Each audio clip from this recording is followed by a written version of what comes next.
Bill Gates was born on October 28, 1955, in Seattle, Washington.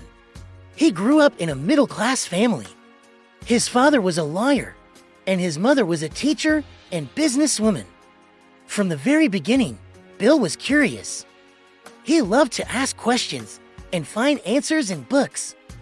Unlike many kids his age, Bill didn't enjoy sports very much. Instead, he could spend hours reading, thinking, and solving problems. By the time he was in elementary school, teachers noticed his sharp mind. He was good at math and enjoyed challenges that others sometimes found boring. But Bill had one habit: he often got lost in his own world. He could read for so long that his parents sometimes had to remind him to eat or sleep. This focus would later become one of his greatest strengths. When Bill was 13 years old, his school made a big investment. They brought in a computer terminal. Now remember, in the 1960s, computers were not common. They were not small laptops like today.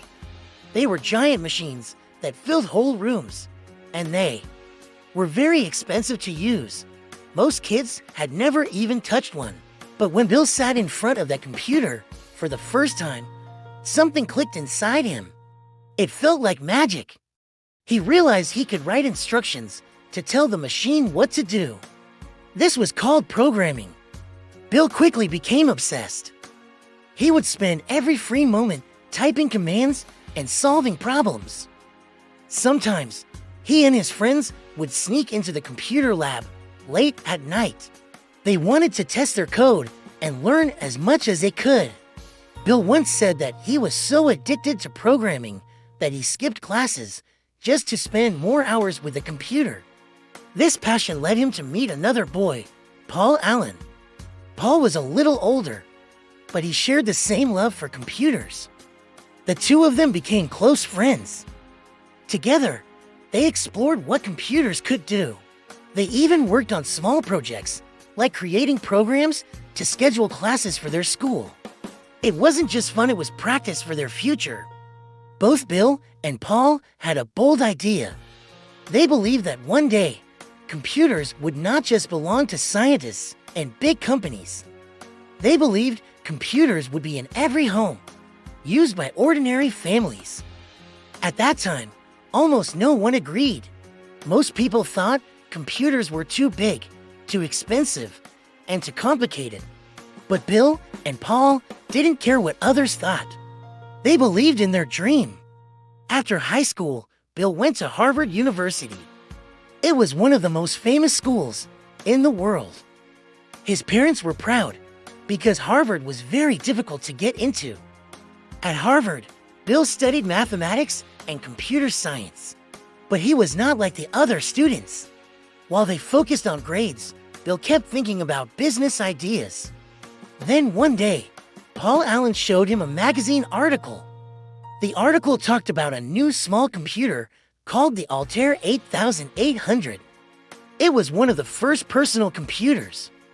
Bill and Paul realized this was the moment they had been waiting for. They decided to create software for the Altair. They worked non-stop, writing code day and night.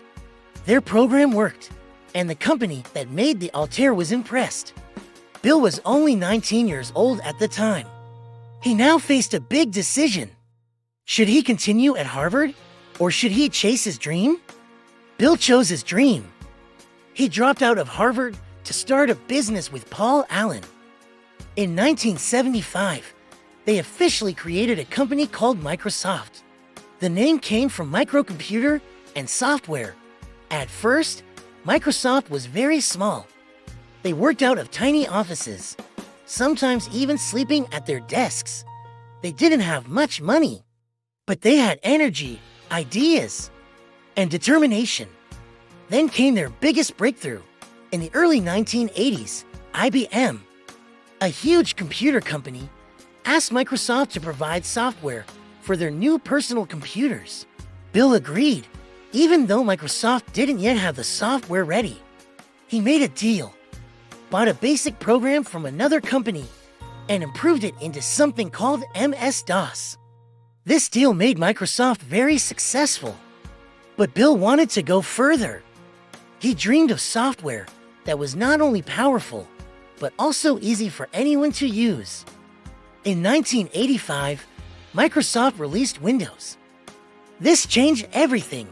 Instead of typing difficult commands, people could just click with a mouse. They could open programs, move windows, and work on their computers with ease. Families could use it. Schools could use it. Businesses everywhere wanted it. Computers were no longer just machines for experts. They became tools for ordinary people. This was exactly what Bill and Paul had dreamed of when they were teenagers. By the 1990s, Microsoft was one of the most successful companies in the world. And Bill Gates had become the richest man on Earth. But money was not the end of his story. In fact, it was only the beginning of another mission. Bill believed that with great success comes great responsibility. In the year 2000, he and his wife, Melinda, created the Bill and Melinda Gates Foundation. This foundation worked to fight poverty, improve education, and support healthcare around the world. They focused on diseases like malaria and polio, which killed millions of people every year in poor countries. They also built schools, provided scholarships, and helped teachers.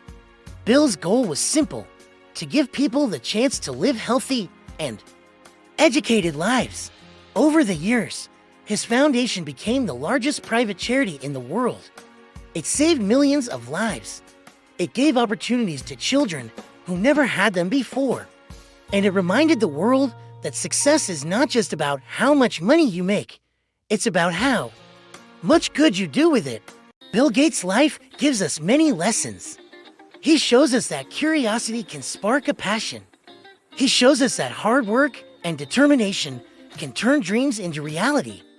He shows us that even if people doubt you, you can prove them wrong. And most importantly, he shows us that true success is not just about wealth, it is about helping others. Today, Bill Gates is no longer the boss of Microsoft, but his influence is everywhere in the computers we use, in the schools that get support, and in the hospitals that save lives. Because of him, millions of people around the world have opportunities they never would have had before. And that is the history of Bill Gates. A boy who loved books, a young man who loved computers, and a leader who used his success to make the world a better place.